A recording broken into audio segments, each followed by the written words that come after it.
Hi everyone, it's Amber here today, and I'm sorry for kind of the delayed. I haven't posted a video onto this channel in a couple weeks, and I'm really sorry about that. I've had a lot of stuff going on in real life, so finally getting around to doing some things, and with all the crazy amount of rain that I'm getting where I'm living, I have the opportunity to do as much recording as I want these next 2 days, so I figured might as well do some of the manga stuff. So majority of the books that I got this month for this particular haul come from Viz Media. I have a few kind of other ones, so I'm gonna probably do the other ones first, then move into the Viz. So without any further ado, let's get on to it. So the first volume I have is from Kodansha. I have volume 1 of Parasite. So funny thing, I actually watched the anime before, and I really like the anime. I haven't watched the full season of the anime. I think I'm like a couple episodes from the end, but I figured that I would pick up Parasite. So one of the biggest differences for me, I guess, was realizing that Parasite is a little bit of an older book, if I'm not mistaken. So the artwork might not be as smooth, and I definitely prefer the anime's artwork over Parasite. So it's not bad, but it's like when you watch the anime and then you kind of read this, you're like, I definitely prefer anime designs over this, but it's fine. I'm enjoying it. It really doesn't matter. I've said it before. To me, if a manga has a good story, then I will deal with maybe not my ideal artwork. And Parasite's one of those ones that has a really good story, so I'm fine with the older artwork. I can read it. So next up, this one is actually a light novel. So I have novels 4 to 6 of Boogie Pop. I'm actually watching the anime right now of Boogie Pop, and the anime's not the worst thing in the world. Like, it's not like the Tokyo Ghoul anime compared to the Tokyo Ghoul manga, but Boogie Pop's novels definitely, I feel like, are way better than the anime. I've been trying to get people to actually read the novels that are fans of the anime, because I'm like, you guys don't realize you're missing like so much stuff.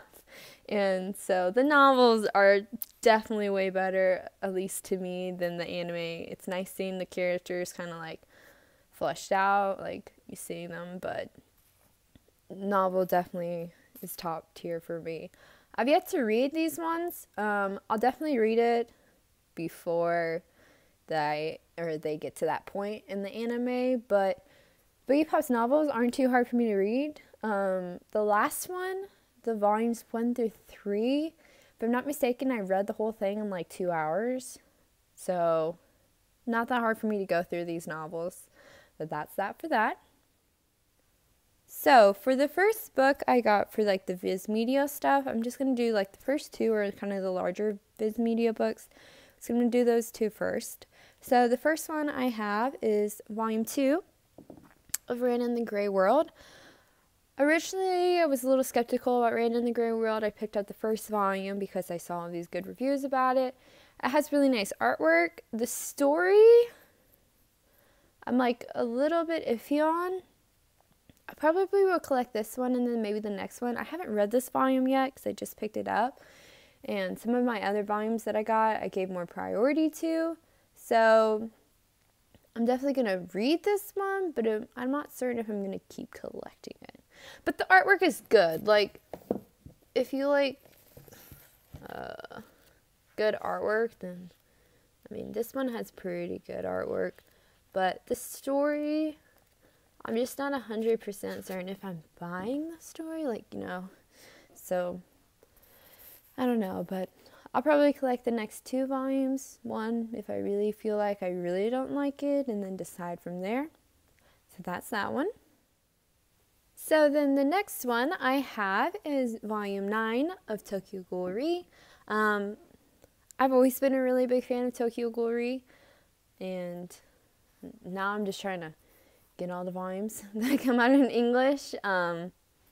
So I think this is to the point where I was reading a lot of Tokyo Ghoul online, and I think I read up to almost the end, but so I've read this one before online, but I definitely prefer reading manga like in that format, in the printed format.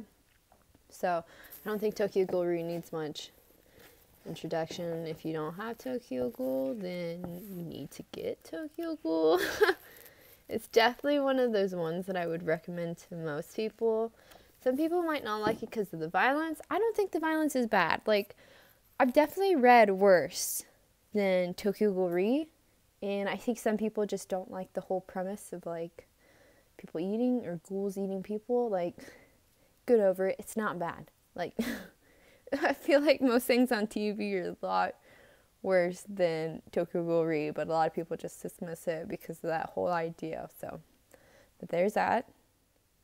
So moving on to more of the kind of smaller releases or the regular size, I have volume 2 of the Record of Grand Crest War. There's an anime of it. Haven't watched the anime. I've been picking up the volumes. It's not the worst thing I've read. The best thing I've read? No, it's not. But the artwork is decent enough that I'm gonna keep reading it. I'll probably, like, same thing with like Grande and the Grey World. I'll probably pick up the next 2 or 3 volumes and then kind of decide from there. But I don't hate it, so I'll probably keep collecting it. And the artwork is pretty good. I mean, I don't think it has an explicit mark, but I already read through it, so I kind of know where the explicit stuff is. But yeah, it definitely doesn't have like the worst artwork. I mean, it's actually quite nice. So then I got volume number 4 of The Promised Neverland. This one doesn't need much introduction. Actually, I've been like totally ignoring reading Promised Neverland for a while now. I had the first 3 volumes, but just never wanted to pick them up. I read the first one pretty fast, and then I don't know why I didn't want to read the second and third one. Like, I could not get through those 2 to save my life. And then I think with the anime coming out and everything, I've been watching the anime. Really good. I've really enjoyed it, and I think that's kind of rekindled like my need to read it. So when I finally picked up to 3, then I had to get 4, and that was the only volume they had at my Barnes & Noble. So I pretty much burned through this one pretty fast. I mean, Promised Neverland doesn't really need any introduction. It's really, really big. This is one of those ones that I didn't read online, so I'm kind of having to go through volume by volume. But I do have the other ones ordered, so it's all right. And I already know some things, like entering in, it's pretty easy to tell, like, if you've read it, who's actually dead, who's not dead. I mean, I don't think that's too bad of a spoiler, but, like, it's pretty easy, at least for me to tell, because that's, I mean, I'm one of those people that likes to kind of, what do you call it, dissect everything, so it was pretty easy to tell kind of early on, and even though I haven't read up to the English release yet, I kind of have an idea of what's going to happen just by some of these earlier volumes, so that's that. So now moving into like the Shoujo section, I guess you could say. Some of these volumes actually released in January? Yeah, end of January, but I didn't pick them up till February, so yep. So I have volume 3 of Shortcake Cake. I'm still iffy on this one. I can't tell if I actually like it or if I don't like it. I mean, I can't, this is like, you can go through this volume so fast because there's not much dialogue. So if you like something that's really, really easy read, this is like gonna be one of your best bets because it has dialogue, but it's not like hard dialogue or tons and tons of dialogue. So I'm still iffy on it. I can't tell if it's actually going to be like worth my time, not worth my time. When the first volume was released, there was like so much stuff about it, at least in like what the groups I follow. My speaking today follow. So that's why I picked it up. But I mean, the artwork's not bad. The story, I just can't decide. And I'm not a huge fan of love triangles. And this is like a love triangle one. I just cannot. Love triangles are like a hit or miss with me. Like, if they're done correctly, I think love triangles can be great. But I feel like it's so overused that then you just get to the point, like, why does there have to be another story with a love triangle? And this one has a love triangle, so I'm a bit, but there's that. So, then I have A.O. Haru Ride, Volume 3.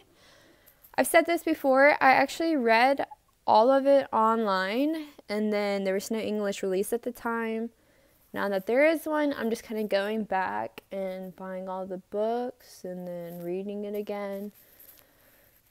If I'm not mistaken, I can't remember which volume it is, but the story's pretty good until the volume where that other love interest is like introduced.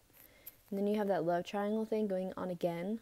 I mean, they already have one in the kind of the earlier volumes, but I don't really call that a competition. But then you've got the later one, and that one's just kind of annoying. So, like I said, the other books, I'm not a huge fan of love triangles. I don't see the point in love triangles. It's just a typical trope that is like in every shoujo, I feel like, or in a majority of shoujos. And really, the ones that don't have that love triangle element, I just enjoy so much better. Because I don't like the whole, like, choosing sides. Because usually the side that I choose is the one that doesn't work out. And I don't need that stress. I don't need the stress between the two. But I think most people know about this. It has an anime. Yeah. I mean, it's definitely like one of those ones that if you needed like a starter shoujo or anime, I think most people would recommend it. But the first beginning of the manga is really good, then the new love interest steps in, then it kind of goes a little bit down for me, but I like the ending, so that's alright. So then I have, I'm going to say the title of this wrong, Volume 1 of, Gosh Curio? Bed and Breakfast for Spirits. So I originally watched the anime of this. I didn't know there was like a manga coming out. I think it's actually based off of the light novel, I want to say. But I actually wasn't going to pick this up. I enjoyed the anime for the most part, but the whole cooking thing, it's a little hit or miss for me. So, but in the end, I still picked it up. And I'm actually kind of happy that I picked it up. I much rather enjoy this than the anime. I don't know. I just like the characters better, and I think his name's Odana, I want to say. Don't hold me on that name because I'm not 100% certain, but he's definitely my favorite, and I enjoyed him a lot in the anime, but definitely he's so much better in the manga. But this is another one of those. Kind of sets up to be a little bit of a love triangle type of deal. But I guess the one thing is, in a story like this, the love triangle isn't the whole thing. Like, in some of the other shoujos, if there's no love triangle, there's no story. And I hate the ones like that. Like this one, if you took out the love triangle and you kind of just had one person be the main love interest, it still has the whole element of the cooking aspect and the spirits. So without it, this book could survive and probably do well. But then some of these other ones, you take away the love triangle and there's literally nothing. So That's my whole thing about it. But that's that. And then the last volume that I picked up is probably easily my favorite shoujo. Like, I will stand by this book or this manga. I like love it so much. So I have volume 7 of Takane and Hana. I can't, like, I would recommend this to everybody. I love this book so much. I wish there was an anime. I don't know if there will be one, but goodness gracious, I love it so much. The characters are so funny. It's the whole thing about like that arranged marriage being set up, and it's not. Oh my gosh, it's so funny. I wish more people would read it, because I don't see that many people, at least the people that I watch videos of, they don't really have it. But easily, to me at least, it's probably the top shoujo for me. It's got everything I want. Not a love triangle, thank the Lord, but it's got like funny characters, relatable circumstances, kind of outlandish characters. Like Takana is really outlandish, but I don't care. He's still one of my favorite. And the artwork is good. Like, that's one of the things is the story is good, the artwork's good, the characters are good. I mean, I'm always trying to pick this one up early. So kind of the thing is, I do buy a decent portion of manga online if I'm going to put like a big order in and play catch up on series. Most of the time it's going to be online. But a lot of these releases that come out, I do kind of pick them, again with my words, pick them up in the store. So like this one I always pick up in store. And there's been a few times where they won't have it on the release day. And like I can totally imagine a single teardrop rolling down my face because like the other ones, if it's not out on release day, I'm like, okay, that's fine. But this one, like, I have it marked down on my phone to notify me when it comes out. And then I have to go to Barnes & Noble on that day. Like, nobody can stop me from going to Barnes & Noble on that day. So when they don't have it, I'm a little... But they've gotten better. My Barnes & Noble is really, really weird about certain things. But some series, I can always count on them like putting out on the release day. Or some of them they put out early. Like this one was out 2 or 3 days before the release date. And then you have other ones that don't come until like a month or two after the release date. And I just don't understand. But yeah, so there's that one. And like I said, I totally recommend this for anybody who likes shoujo. I mean, it's got the comedy, the romance, anything you would want. And it's not one of those like, and no love triangle. So, So for terms of picking up new releases, February was a pretty good month. This wasn't my like catch-up haul. Like usually every month I'll have like a different haul that mainly focuses on catching up on series. So this definitely wasn't it, but there's been a lot of good newer releases and a lot of ones that I'll definitely stick around and continue to collect more of it. So if you like this video, give it a thumbs up and subscribe. Like I said, if you comment at all, I usually will always reply back unless I just don't see it. I really actually enjoy talking to people, as hard as that may, or as weird as that may sound. But yeah, so see you guys next time.